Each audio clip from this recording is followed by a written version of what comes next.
Welcome to the Panavox channel. I'm Joe Goldstein. And I'm Eric. And for this episode, we're going to talk about Neil Sedaka, who is a great songwriter and piano player and singer. Um, he's written over 500 songs, and he had a lot of hit songs in the late 50s and the early 60s. Mm-hmm. Some of his early hits were "Oh Carol," "Calendar Girl," and "Breaking Up Is Hard to Do." That's probably one of his best known songs. Mm-hmm. But he kind of started out just as a songwriter. Well, his mother wanted him to be like a classical piano player, Mm-hmm. and so he did become a sort of a classical pianist in his early years, but he was more interested in pop music. Yeah. And so he had his friend, he kind of teamed up with a friend of his who was his lyricist, Mm-hmm. and they got a job in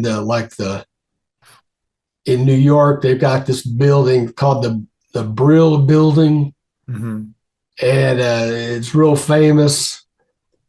And there was a lot of music companies there, like a lot of music publishing companies had their headquarters in the Brill Building, and they would have like teams of songwriters Mm-hmm. all over this building, just trying to write hit songs for the artists.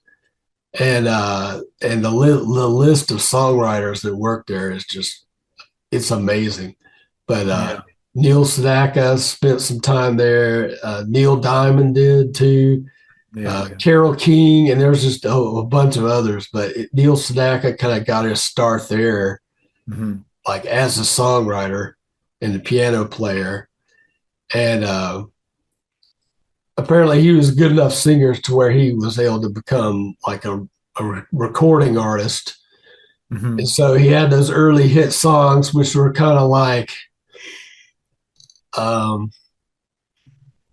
don't know if you could say doo-wop, sort of doo-wop influenced Mm-hmm. songs, you know. Yeah. Yeah. Yeah. But let me consult my notes over here. Yeah, he was born in Brooklyn. Mm-hmm. His father was a taxi driver of Lebanese Jewish descent. Mm-hmm. Mordecai Mack Sedaka, that was his father. Mm-hmm. And his mother was of Polish and Russian descent. Yeah. Yeah.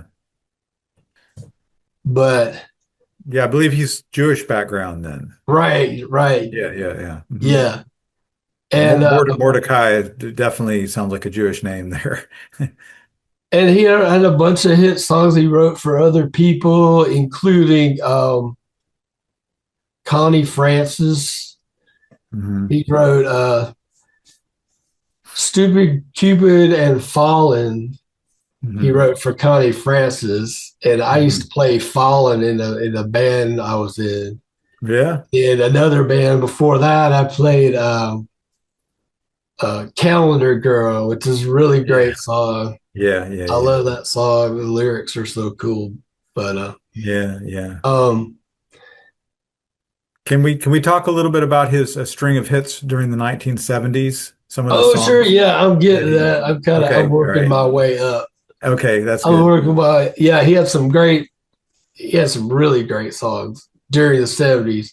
Mhm. But other artists he wrote songs for were Gene Pitney. "It Hurts to Be in Love." I don't know if you've heard that. That's a really good song. Mhm. But Yeah. and he had a couple of songs for the Monkees. Oh, he did, huh? Which ones would Yeah. those be? Well, he's got, or maybe just one. I'm not sure, but he wrote one called "When Love Comes Knocking." Okay. That was on the Monkees' second album. More of the Monkees. I think that was the name of that album. Okay, I got to check it out. And and he wrote one called "Working on a Groovy Thing for the Fifth Dimension." All right. And in the 70s, he really took off as like a solo artist. Yeah, And what a great voice he had. And that's yeah, he did. yeah. And on one of those albums he recorded in the early 70s, he recorded his own version of Love Will Keep Us Together. That was Captain and Tennille did a Yeah, version that of was re-recorded a few years later by Captain Tennille, yeah, and it became it big was a hit. huge hit for them. It was like number one on charts for I think 4 weeks, and they became like a worldwide famous music act. Just I think basically mostly on that song, "Love Yeah, I Will think Keep you're Us right. Together." But Neil Sedaka Yeah. wrote and recorded the original version of that. It's a great tune. Yeah, It's and really great song. And he wrote another good one called Solitaire that was covered by the Carpenters. oh, that And that was his composition. yeah, Okay. that was, yeah, it's like his songs just pop up all over the place. They It's like do, don't this, they? Yeah. because he was, to me, he was more of a songwriter than like a actual performer. I mean, he was a great singer and a Yeah, great he's a great performer, singer. Yeah. but I loved he was just he was writing great songs for everybody, and he had some couple of great hits in the 70s. Um, "Laughter in the Rain." yeah, I want to talk Well, about that one. I So think that might have been his biggest hit in the 70s. yeah, that's such an incredible track. The vocal on the quality of his vocals on that track are really amazing. Just a soaring tenor voice there, and the lightness of it.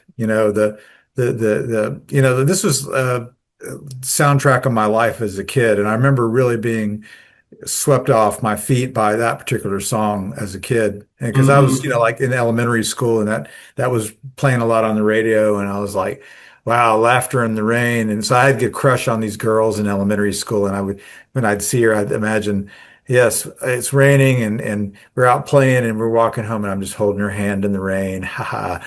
It didn't happen, but I Yeah, could fantasize about yeah, it. yeah. He had some great love songs, Yeah, that was and great. another famous 70s song of his is "Bad Blood." But that's another great one, and that song always kind of reminded me of Loggins and Messina for some Yeah, reason.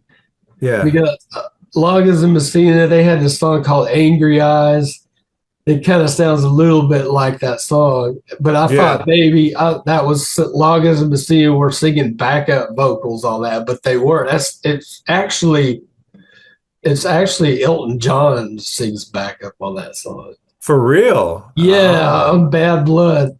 And That's a great song. Yeah, I Loggins and like that Messina one. did not have anything to do with that song, but I Oh just, yeah. in my head, I've connected them with that song for some reason. But that's just, I guess it's the harmonies, the way the vocal harmonies sound of that song in particular reminds me a lot of Loggins and Messina.